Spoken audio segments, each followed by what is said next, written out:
ஏசாயா தீர்க்கதரிசன புஸ்தகம் 10வது அதிகாரம் அதனுடைய 27வது வசனத்தை ஒருவர் வாசிக்கலாம். ஏசாயா தீர்க்கதரிசன புஸ்தகம் 10வது அதிகாரம் அதனுடைய 27வது வசனம். அந்நாளில் உன் தோளினின்று அவன் சுமையும் உன் கழுத்து நின்று அவன் நுகமும் முறிக்கப்படும். அபிஷேகத்தினால் நுகம் முறிந்து போகும். அல்லேலூயா. இங்கே தமிழ் வேதாகமத்திலே அபிஷேகத்தின் நுகம் முறிந்து போகும் என்று சொல்லி எழுதப்பட்டிருக்கிறது. ஆனால் அங்க மூல பாஷையிலே எப்படி எழுதப்பட்டிருக்குது என்றால் அபிஷேகத்தினால் நுகம் முறிந்து போகும். ஹல்லேலூயா. கர்த்தருடைய அபிஷேகம் வெளிப்படும் பொழுது உங்க வாழ்க்கையில எது எல்லாம் நுகமா இருக்கிறதோ அவைகளை எல்லாம் கர்த்தர் முறித்து போடுவார். அவைகளை எல்லாம் கர்த்தர் முறித்து போடுவார். நுகம் என்றால் என்னவென்றால், இந்த மாடு இருக்குல்ல, எத்தனை பேர் மாடு பார்த்துருக்கீங்க? மாடு பார்த்துருக்கீங்களா? பார்த்துருக்கீங்களா? சரி. இந்த விவசாய நிலத்துல விடுற மாடை எத்தனை பேர் பார்த்துருக்கீங்க? இப்போல்லாம் என்ன வந்துருச்சு? டிராக்டர் வந்துருச்சு இல்ல. அந்த விவசாய நிலத்துல அந்த நிலத்தை உழுறதற்காக விடுகிற அந்த காளைகள், அந்த மாடு. இன்னும் மாட்டு வண்டி எத்தனை பேர் பார்த்துருக்கீங்க? மாட்டு வண்டி பார்த்துருக்கீங்களா? ஒரு மாடு வச்ச வண்டி பார்த்துருப்பீங்க. 2 மாடு வச்ச மாட்டு வண்டி பார்த்துருக்கீங்களா? சரி, ஓகே. இதுல இந்த 2 மாட்டையும் சேர்த்து கட்டுறதற்கு மேல ஒரு என்ன கொடுத்துருப்பாங்கன்னா, ஒரு கட்டை இப்படி ஒரு ஷேப்ல இருக்கும். அது எப்படி இருக்கும்? நடுவுல இப்படி இருந்து 2 சைடு அந்த மாட்டோட கழுத்து அதுல வர்றதற்காக கொடுக்கப்பட்டிருக்கும். அதுக்கு கீழே என்ன இருக்கும்? இப்படி யூ வடிவத்துல ஒரு கயிறு போல ஒரு காரியம் கட்டப்பட்டிருக்கும். இது மாட்டுடைய கழுத்தை என்ன செய்யும்? கழுத்திற்கு கீழே கட்டும். இதுதான் நுகம். இதுதான் என்னது? நுகம். இப்போ இந்த 2 மாடும் சேர்ந்து ஒரே திசையில செல்ல வேண்டும் என்பதுதான் அந்த மாட்டு வண்டியை ஓட்டுகிறவருடைய லக்கா இருக்கும். அந்த மாட்டு வண்டியை ஓட்டுறவரு எங்க போகணும்னு நினைக்கிறாரோ அங்கதான் அந்த வண்டி என்ன செய்யணும்? போகணும். இந்த மாடு தான் இஷ்டப்பட்ட இடத்துக்கு என்ன செய்ய முடியாது? போக முடியாது. இந்த நுகம் எதுக்கு கொடுக்கப்பட்டிருக்குன்னா, இந்த 2 மாடும் ஒரே டைரக்ஷன்ல ஒரே திசையில போகணுங்கிறதுக்காக கொடுக்கப்பட்டிருக்கு. இந்த மாடு, இடது பக்கம் இருக்கிற மாடு இந்த பக்கம் போகணும்னு நினைக்க கூடாது. வலது பக்கம் இருக்கிற மாடு இந்த பக்கம் போகணும்னு நினைக்க கூடாது. இந்த 2 மாடும் பிரிஞ்சும் என்ன செஞ்சிடக்கூடாது? இந்த நுகம் கொடுக்கப்பட்டுச்சுன்னா இதால பிரிஞ்சு போக முடியாது. குதிரைக்கு கடிவாளம் எதுக்குன்னா, குதிரையினுடைய பார்வை நேர் பார்வையாய் இருப்பதற்காக அந்த கடிவாளம் கொடுக்கப்பட்டிருக்கிறது. மாட்டுக்கு நுகம் எதுக்கு கொடுக்கப்பட்டிருக்கிறா? இந்த 2 மாடும் ஆளுக்கு ஒரு திசைக்கு என்ன செய்யக்கூடாது? போக. இன்னைக்கு நம்ம வாழ்க்கையில சில நுகம் இருக்கு. இன்னைக்கு நம்ம வாழ்க்கையில சில நுகங்கள் இருக்கின்றன. என்னன்னா, ஒரு பக்கம் நான் தேவனை ஆராதிக்கணும்னு விரும்புறேன், இன்னொரு பக்கம் தேவனுக்கு ஆராதிக்க விருப்பம் இல்லை. ஒரு பக்கம் ஜெபிக்கணுங்கிற வாஞ்ச விருப்பம் இருக்கு, இன்னொரு பக்கம் அந்த நுகம் என்னைய என்ன செய்துனா அது என்னை தேவன் பக்கம் ஆராதிக்க விடாம தடுக்குது, ஜெபிக்க விடாம தடுக்குது. இதெல்லாம் நுகம். இதெல்லாம் என்னது? நுகம். பிசாசானவன் நம்முடைய தோளின் மீது வைத்த நுகம். வேதத்தை திருப்பிக் கொள்ளலாம். எபேசியருக்கு எழுதின நிருபம் 2வது அதிகாரம். எபேசியருக்கு எழுதின நிருபம் 2வது அதிகாரம். மகிமை மகிமை வெளிப்படும் நாட்கள் இது, இந்த மகிமையை கர்த்தர் சபையில் என்ன செய்ய போகிறார் என்றார், வெளிப்பட செய்ய போகிறார். 2வது அதிகாரம் 3வது வசனத்தை வாசியுங்கள், கவனி. அவர்களுக்குள்ளே நாம் எல்லாரும் முற்காலத்திலே நமது மாம்ச இச்சையின்படியே நடந்து நமது மாம்சமும் மனசும் விரும்பினவைகளை செய்து சுவாபத்தினாலே மற்றவர்களைப் போல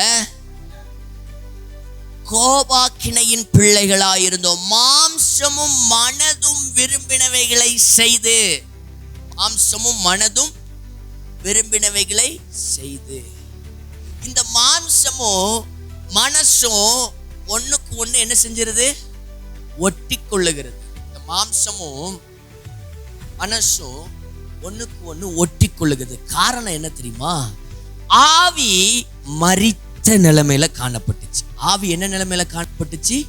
மரித்த நிலைமையில. வேதத்தை திருப்பிக் கொள்ளுங்கள். கலாத்தியர்கள் நிருபம் 5வது அதிகாரம் அதனுடைய 15, 16, 17 வசனங்களை வாசிக்கலாம். 15, 16, 17. நீங்கள் ஒருவரை ஒருவர் கடிந்து பட்சித்தீர்களானால் அழிவீர்கள். அப்படி ஒருவரில் ஒருவர் அழிக்கப்படாதபடிக்கு எச்சரிக்கையாயிருங்கள். பின்னும் நான் சொல்லுகிறது என்னவென்றால், ஆவிக்கு ஏற்றபடி நடந்து கொள்ளுங்கள், அப்பொழுது மாம்ச இச்சையை நிறைவேற்றாது இருப்பீர்கள். மாம்சம் ஆவிக்கு விரோதமாகவும் ஆவி மாம்சத்துக்கு விரோதமாகவும் இச்சிக்கிறது. போதும். நான் சொல்லுகிறது என்னவென்றால், ஆவிக்கு ஏற்றபடி என்ன செய்யுங்க? ஆவிக்கு ஏற்றபடி 16வது வசனத்துல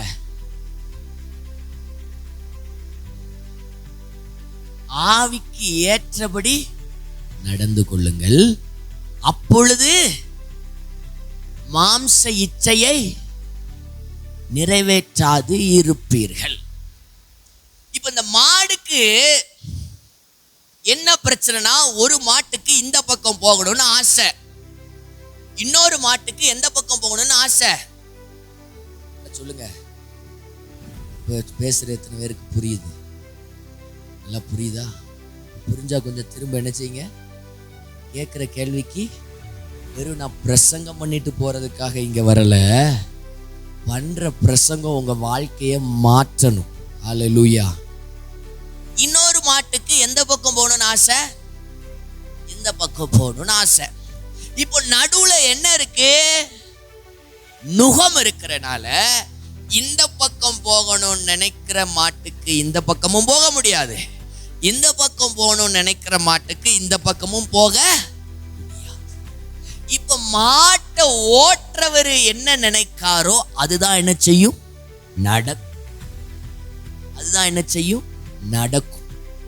இப்போ இந்த மனசும் மாம்சமும் விரும்பினவைகளை செய்துன்னு இருக்குல்ல, இதே மாதிரி ஒரு சூழ்நிலை இந்த மாட்டுக்கு ஏற்பட்ட சூழ்நிலை தான் நமக்கும் இன்னைக்கு நிறைய நேரத்தில் என்ன செஞ்சிருக்கு? உண்டாயிருக்கு.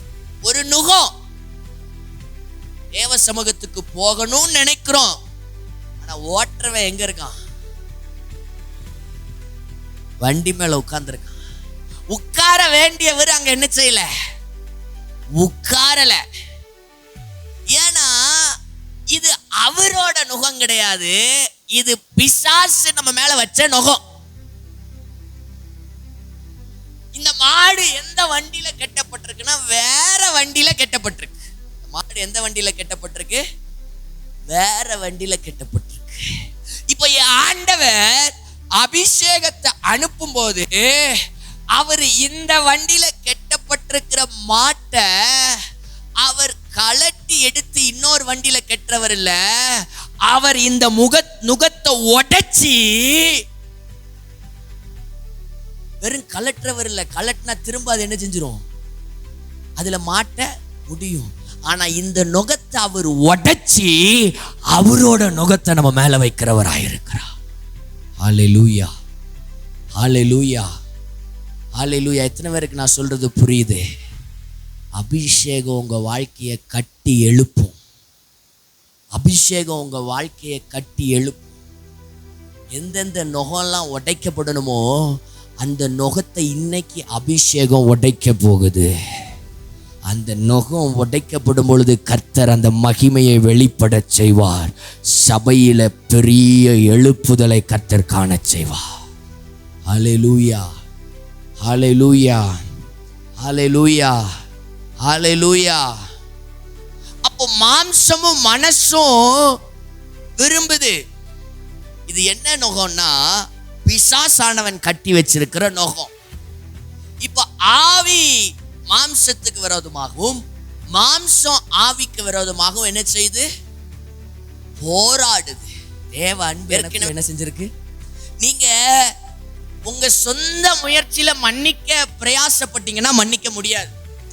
ஜோமனும் போது இந்த ஒரு நிமிஷம் மன்னிச்ச மாதிரி இருக்கும். ஆனா ஜோமனி முடிச்சுட்டு எந்திச்ச உடனே அதே கசப்பு என்ன செய்யும்? கொஞ்ச நேரத்துல அந்த கசப்பு என்ன செய்யும்? உடனே இல்லை, கொஞ்ச நேரத்துல மெதுவா அந்த கசப்பு உங்களை என்ன செய்யும்? மூடும். மெதுவா அந்த வைராக்கியம் உங்களுக்குள்ள என்ன செய்யும்? எழும்பும்.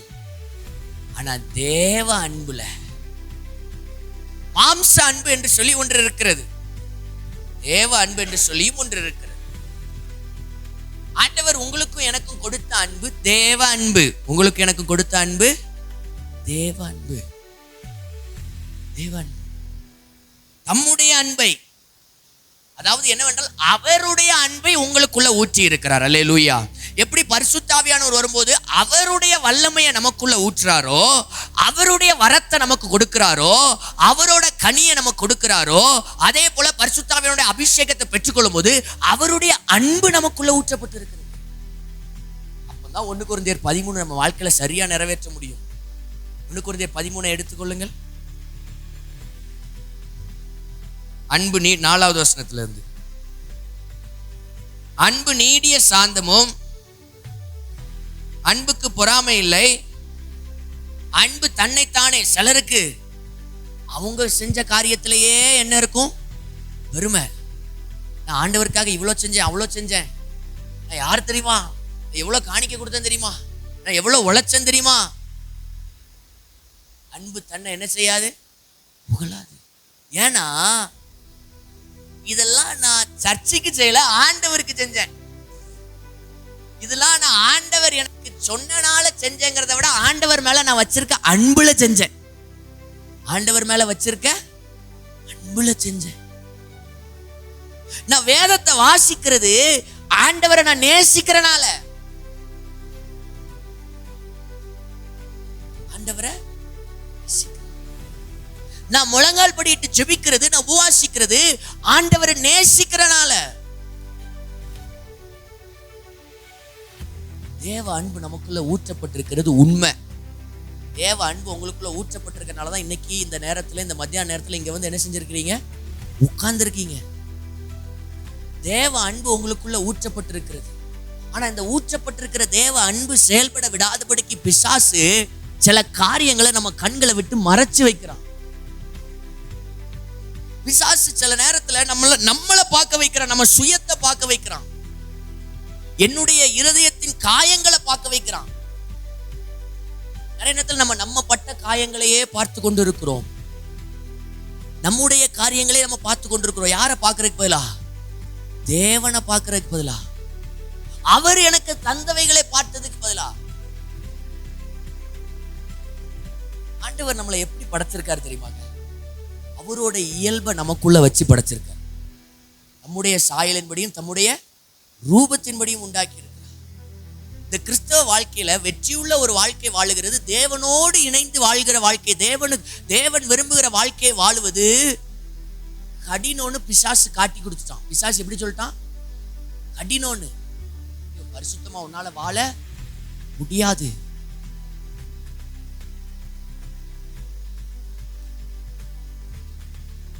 1 கொரிந்தியர் 1வது அதிகாரம் அதனுடைய கடைசி வசனம்.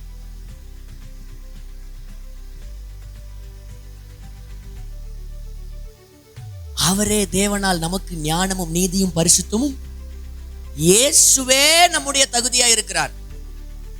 யார் நம்முடைய தகுதி? இயேசுவே.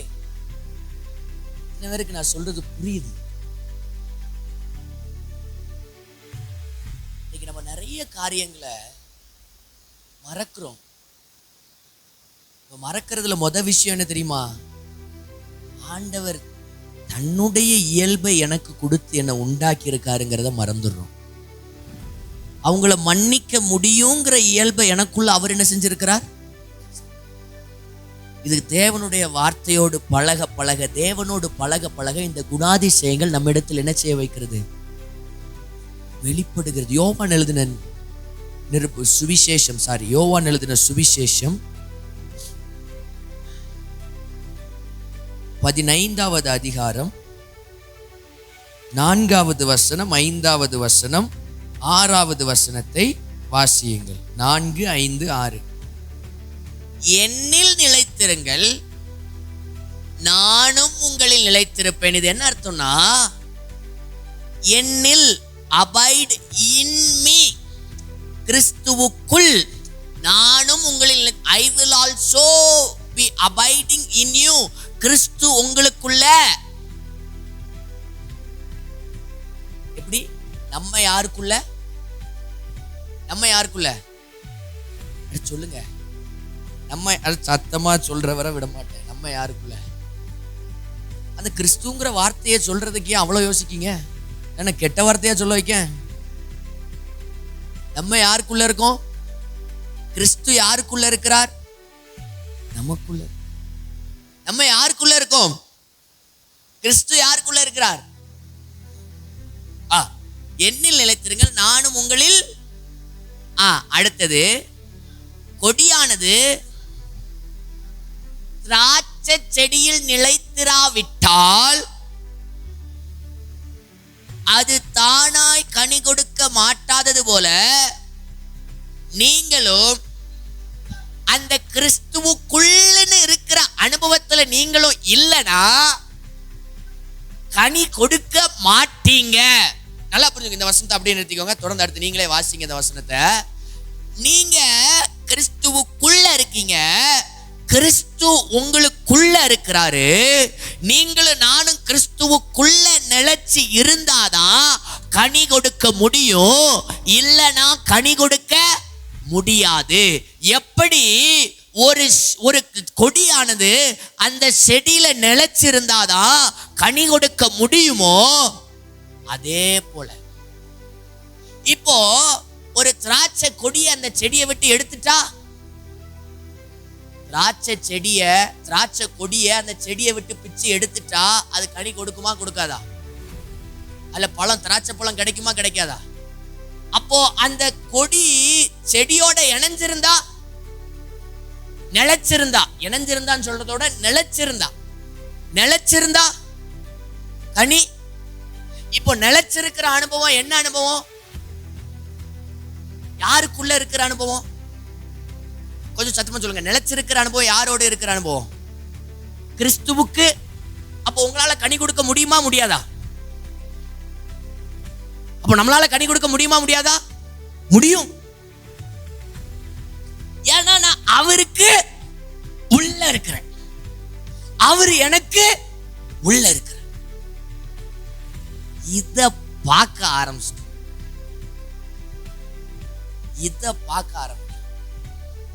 இத தியானிக்க ஆரம்பிக்கும். இதுக்கு ஆண்டவருக்கு நன்றி சொல்ல ஆரம்பிக்கும். இதுக்கு ஆண்டவருக்கு என்ன சொல்ல ஆரம்பிக்கும்? நன்றி சொல்ல. இப்போ அவர் அழகா எழுதுகிறார், என்னில் நிலைத்திருங்கள், நானும் உங்களில் நிலைத்திருப்பேன். நீங்க என்னில் நிலைத்திராவிட்டால் கனி கொடுக்க, சுயமா முயற்சி பண்ணி கனி கொடுக்கவே முடியாது. சுயமா முயற்சி பண்ணி பரிசுத்தமா வாழவே முடியாது. தேவ பலனும் கிருபையும் அதை காட்டிலும் அவர்ல நிலைச்சிருந்தாதான் பலனும் கிருபையும் கிடைக்கும். ஆண்டவரோடு உறவு இருக்குதுங்க. இளையகுமாரன் அப்பா வீட்டுல இருக்கும் போதும் பிள்ளைதான், பண்ணி மேய்க்கும் போதும் யாருதான்? உறவு என்ன செய்யல? மாறல. ஆனா வீட்டுக்கு வந்த பிறகுதான் உறவு உரையாடலா மாறிச்சு. வீட்டுக்கு வெளியே இருக்கிற வரை உறவா இருந்துச்சு, உரையாடலா என்ன செய்யல? ரிலேஷன்ஷிப் ஃபெல்லோஷிப்பா மாறல. உறவு ஐக்கியமா மாறல. உறவு ஐக்கியமா என்னைக்கு மாறுதோ அன்னைக்கு தான் நிலைச்சிருக்கிற அனுபவம், கனி கொடுக்கிற அனுபவம். இன்னைக்கு நமக்கு உறவு இருக்கு. ஆண்டவர், நான் ஏற்றுக்கொண்டு இருக்கிறேன், ரட்சிக்கப்பட்டு இருக்கிறேன், விசுவாசியா இருக்கிறேன், இத்தனை வருஷம் விசுவாசியா இருக்கிறேன். ஆனா ஃபெல்லோஷிப் இருக்கா? எனக்கும் ஆண்டவருக்கும் உண்டான ஐக்கியம் எப்படி இருக்கு? ஆண்டவருக்கு நேரத்தை எப்படி கொடுக்கிறேன்? ஆண்டவரோட தனிச்சு போய் நான் நேரத்தை செலவழிக்கிறேனா? தனியா நாளைக்கு குறைஞ்சது 1 மணி நேரமாவது தனியா ஆண்டவர்கிட்ட, அட்லீஸ்ட் 1 hour ஒரு நாளைக்கு நான் என்ன உண்டாக்குன ஆண்டவருக்கு நான் கொடுக்கலன்னா நான் வாழ்ந்து பிரயோஜனமே இல்லை. நாளைக்கு 1 மணி நேரம் கூட நான் ஆண்டவருக்கு நான் கொடுக்கலன்னா, என்ன உண்டாக்கி என்ன பாதுகாத்து எனக்கு எல்லாவற்றையும் செய்தவருக்கு தனியா ஒரு 1 மணி நேரம் கூட ஒரு நாளைக்கு நான் கொடுக்கலன்னா என் வாழ்க்கையில நான் வாழ்றதுக்கு அர்த்தமே இல்லை.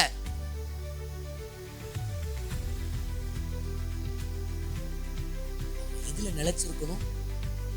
உள்ள நிலைச்சு. அடுத்த வசனம் வாசிங்க, 5வது வசனம். நானே திராட்சை செடி, நீங்கள் கொடிகள், ஒருவன் என்னிலும் அவனிலும் நிலைச்சிருந்தால் அவன் மிகுந்த கனிகளை கொடுப்பான். என்னை அல்லாமல் உங்களால் ஒன்றும் செய்யக்கூடாது. அல்லேலூயா. ஆண்டவர் இல்லாம நம்மளால வாழ்க்கையில கனி கொடுக்க முடியாது. ஆண்டவர் இல்லாம நம்ம வாழ்க்கையில என்ன செய்ய முடியாது? கனி கொடுக்க முடியாது. இதுல நல்லா பாருங்க, நானே திராட்சை செடி, நீங்கள் கொடிகள். இதுல ஆண்டவர் என்ன சொல்ல வாரார்னா, செடி எப்பவும் செடியாதான் இருக்கும். செடி கொடியில இணைஞ்சு நின்னாதான் கனி கொடுக்கும். இப்போ கனி கொடுக்கிற தன்மை செடிக்கு இருக்கா, கொடிக்கு இருக்கா? கனி கொடுக்கிற தன்மை கொடிக்கு இருக்கா, செடிக்கு இருக்கா? கனி காணப்படுறது கொடியில, ஆனா கொடிய கனி கொடுக்க வைக்கிறது எது? செடி. அவர் ரொம்ப தெளிவா எழுதுறார், நான் தான்ப்பா செடி, நீங்க வெறும் கொடி. என்னில் நிலைச்சிருக்கிறவன் மிகுந்த கனி கொடுப்பான். என்னில் நிலைத்திருக்கிறவன் மிகுந்த கனிகளை. இப்போ இந்த செடியில கனி கொடுக்கிற தன்மை இருக்கு பாத்தீங்களா? இந்த தன்மை கொடிக்குள்ள என்ன செய்யுது? அந்த இயல்பு கொடிக்குள்ள என்ன செய்யுது? அப்படியே நிலைச்சிருக்கும் போது வருது, இது ஆட்டோமேட்டிக்கா கனி கொடுக்க. இந்த கொடி கனி கொடுக்கிறதுக்காக நிலைச்சிருக்கல, இந்த கொடி நிலைச்சிருக்கிறனால கனி கொடுக்குது. இத்தனை பேருக்கு நான் சொல்றது புரியுது? நீங்க ஆண்டவர் இடத்துல சரியா நிலைச்சிருந்தீங்கன்னா கனி கொடுக்க ஆரம்பிப்பீங்க. என் குறிக்கோள் ஆண்டவர்ல நிலைச்சிருக்கிறதா தான் இருக்கணும். என் குறிக்கோள் என் கடன் மாறணும், என் காரியங்கள் மாறணும், இதெல்லாத்தையும் கர்த்தர் மாற்றுவார். இதுக்காக ஜெபிங்க, ஜெபிக்காதீங்க நான் சொல்லல. ஆனா அதுக்காக மட்டும், நான் சுகமாகறதுக்காக மட்டும் நான் ஆண்டவரை நான் தேடிட்டு இருந்தேன்னா, நான் இன்னும் உறவுல தான் இருக்கேன். எதுக்குள்ள வரல? உறவாடலுக்குள்ள என்ன செய்யல? வரல. உறவுல தான் இருக்கேன். எதுக்குள்ள வரல? அப்பாட்டு சொத்தை வாங்கிட்டு போயிட்டான். அந்த சொத்து காலி ஆகிற வரை அவன் எப்படிதான் இருந்தான்? நல்லா இருந்தான். அவன் வெளியே வந்து உடனே பண்ணி வைக்க போல. எவ்வளவு சொத்து கொடுத்தாரு, எவ்வளவு நாள் அவன் இருந்தாங்கிறதெல்லாம் தெரியாது. எத்தனை வருஷம் நல்லா இருந்தான்னு கூட தெரியாது. ஆனா கொஞ்சம் நாள் ஆக ஆக ஆக ஆக ஆவிக்குரிய வாழ்க்கை என்ன செஞ்சுச்சு? இன்னைக்கு நான் ரட்சிக்கப்பட்ட ஆரம்பத்துல ஆவிக்குரிய வாழ்க்கையில ரொம்ப நல்லா இருந்தேன். ஆனா நாளாக நாளாக என் ஆவிக்குரிய வாழ்க்கை மங்கி போயிருச்சுன்னு இருக்கு பாத்தீங்களா? அதுக்கு காரணம் இதான், நான் நினைச்சிருக்கல. ரட்சிக்கப்பட்ட புதுசுல I felt the power of God. தேவ வல்லமையை நான் உணர்ந்தேன். தேவன் என்னோட பேசுறதை நான் கேட்டேன். ஏன்னா அப்போ அப்பாவோட சொத்து நிறைய இருந்துச்சு கையில. இப்போ கொஞ்சம் கொஞ்சமா என்ன செஞ்சுட்டு ஆளியாயிட்டே வருது. ஒரு நாள் ஒண்ணு இல்லாம ஆயிட்டு, ஒரு நாள் பேக் ஸ்லைடட், பின்வாங்கி போன விசுவாசியா என்ன செஞ்சுட்டேன். உறவு அதே உறவு தான். பண்ணி மேய்ச்சாலும் பிள்ளை பிள்ளை தான். இளையகுமாரன் இளையகுமாரன் தான். அவன் ஸ்தானம் அவனுக்கு தான். ஆனா வாழ்க்கையில ஒரு வெறுமை. வாழ்க்கையில அடையாளத்தை காணாம போயிட்டான். அவன் எங்க இருந்தாதான் அடையாளம், அப்பா வீட்டுல நிலைச்சிருந்தாதான் அடையாளம், இன்னாருக்கு மகங்கிற அடையாளம். இப்போ அடையாளம்னா இவன் பண்ணி மேய்க்கிற இடத்துல வேலை பார்க்கிறவங்கிறது தான் அடையாளம். அப்பா வீட்டுல ஒழுங்கா நிலைச்சிருந்தான்னா கொஞ்சம் கொஞ்சம் கொஞ்சம் கொஞ்சமா இது எப்படி செஞ்சிருக்காது, கரைஞ்சு போயிருக்காது. அப்பாவினுடைய சமூகத்துல அப்பா சொன்னதையும் செஞ்சுக்கிட்டு அப்பா தர்றதையும் வாங்கிக்கிட்டு, சொல்லுங்க, அப்பா சொன்னதையும் செஞ்சுட்டு அப்பா தர்றதையும் வாங்கிட்டு, இதுதான் நம்ம நிலைச்சிருக்கிற ஒரு அனுபவம். இன்னைக்கு அப்பா தர்றதுக்காக மட்டும் நான் இருந்தேன்னா கொஞ்ச நாள்ல அது காலியாய் போய் நான் பண்ணி வைக்கிற இடத்துக்கு வந்துருவேன். ஆனா அப்பா சொல்றத செய்யறதுக்காக நான் நிலைச்சிருந்தேன்னா அப்பா தர்றது ஒரு நாளும் குறையாது.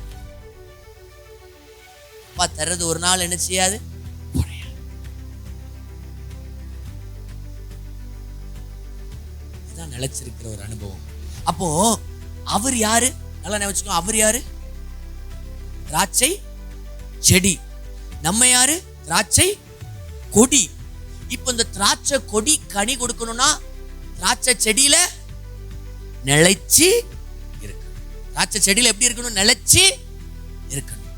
திராட்சை செடியில நிலைச்சு, பக்கத்துல பார்த்து சொல்லுங்க, திராட்சை செடியில, பக்கத்துல பார்த்து சொல்லுங்க, திராட்சை செடியில நிலைச்சு இருக்கணும். இப்போ நீங்க நிலைச்சிருந்தாலே போதும், கனி கொடுக்க ஆரம்பிச்சிருவீங்க. நிலைச்சிருந்தாலே போதும்.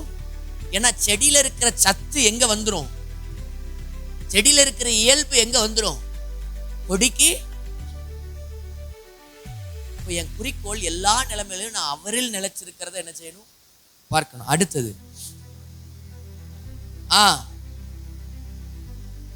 இளையகுமாரன் உலர்ந்து போவான், அப்படிப்பட்டவர்களை சேர்த்து அக்னியிலே போடுகிறார்கள், அவைகள் எரிந்து போம். அக்னியிலே போடுகிறார்கள், அவைகள் எரிந்து.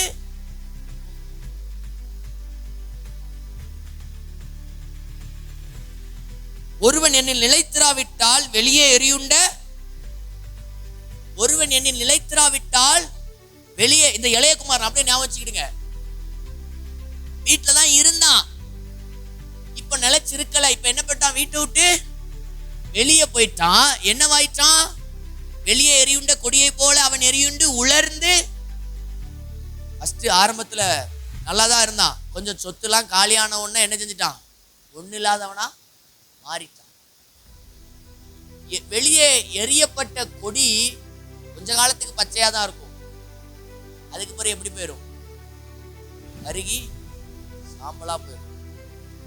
கொஞ்ச காலத்துக்கு பச்சையா தான் இருக்கும், அதுக்கு பிறகு எப்படி போயிடும், கருகி சாம்பலா போயிடும். நீங்கள் நானும் கருகி சாம்பலா போற விசுவாசியா கர்த்தர் உங்களை என்ன செய்யல. இதை பார்க்கும் போது, அது சாம்பலா போனாலும் அதை பார்க்கும் போது தெரியுது திராட்சை கொடின்னு தான் தெரியும். ஆமாவா இல்லையா? காஞ்சு போனாலும் அது எதுதான், அடையாளம் மாறல, ரட்சிக்கப்பட்டவன் தான், ரட்சிக்கப்பட்டவன் தான்.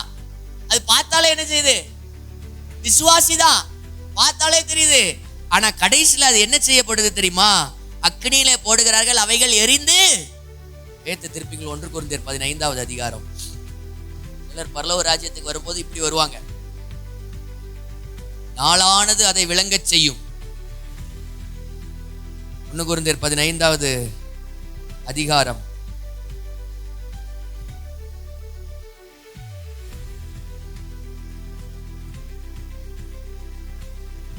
அக்கினிக்கு தப்பித்தவைகள் போல இருக்கும்,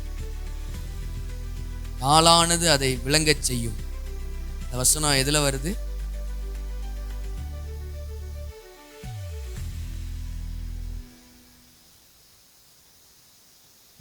முப்பத்தி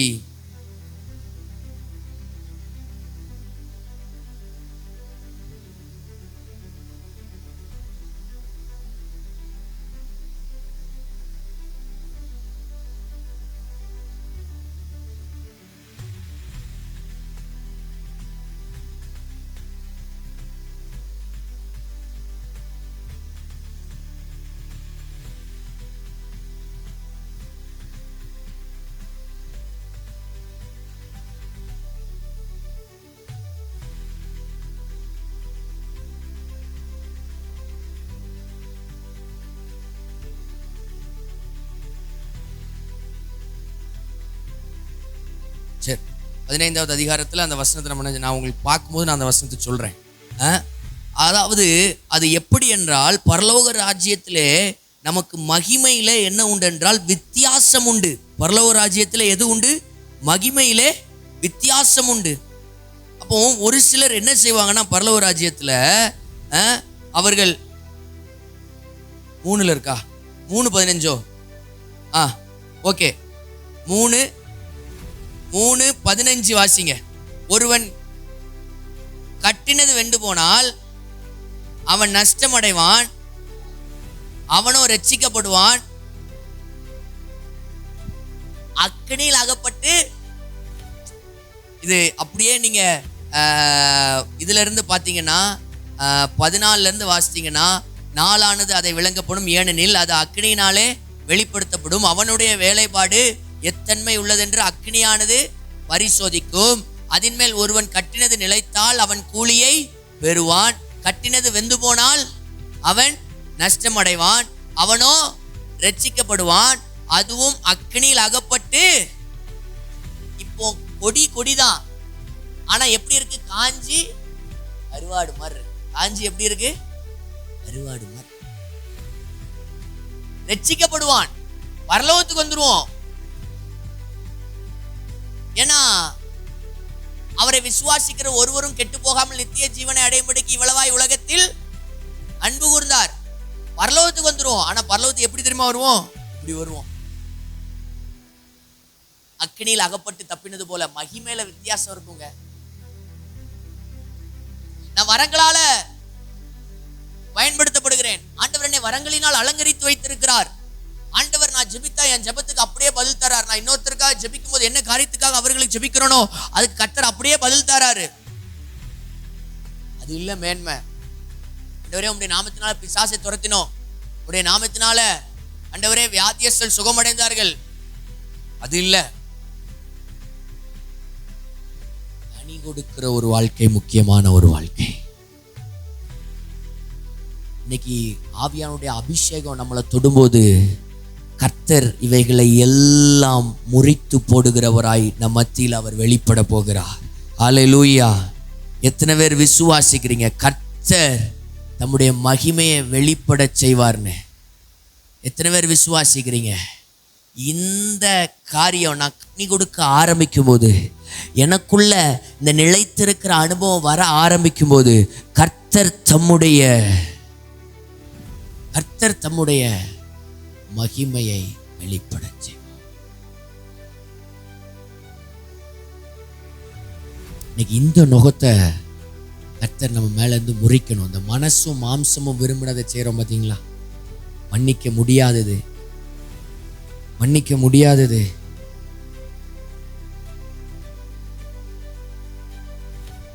எல்லாவற்றையும் கர்த்தர் என்ன செய்ய போறார்?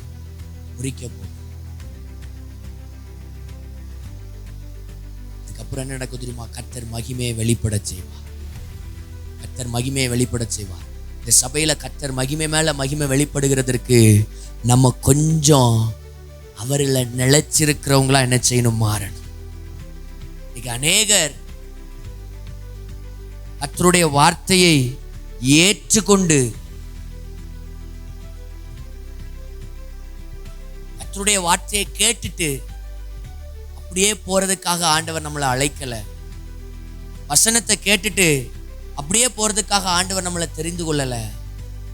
கர்த்தர் சபையில ஒரு மகிமையை காணப்பட செய்கிறதற்காக கர்த்தர் அழைத்தார்.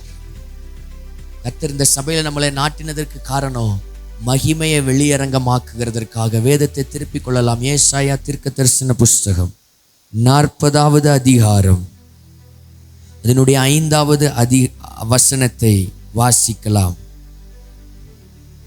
கர்த்தரின் மகிமை வெளியரங்கமாகும், மாம்சமான யாவும் அதை ஏகமாய்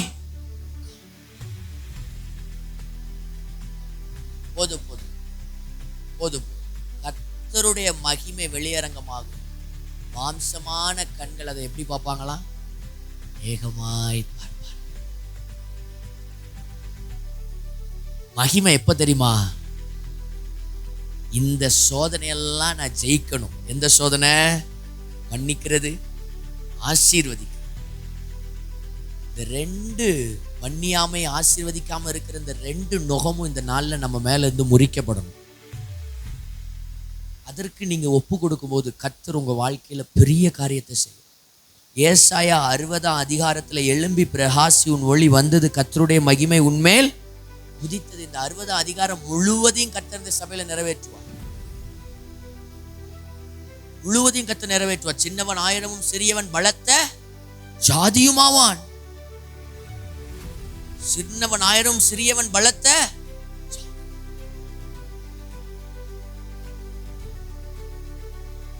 அபிஷேகத்தின் நுகம் இன்றைக்கு இதை மாற்றி போட போறோம். எல்லாரும் எழுந்து ஜெபிக்க போறோம். எல்லாரும் எழுந்து ஜெபிக்க போறோம்.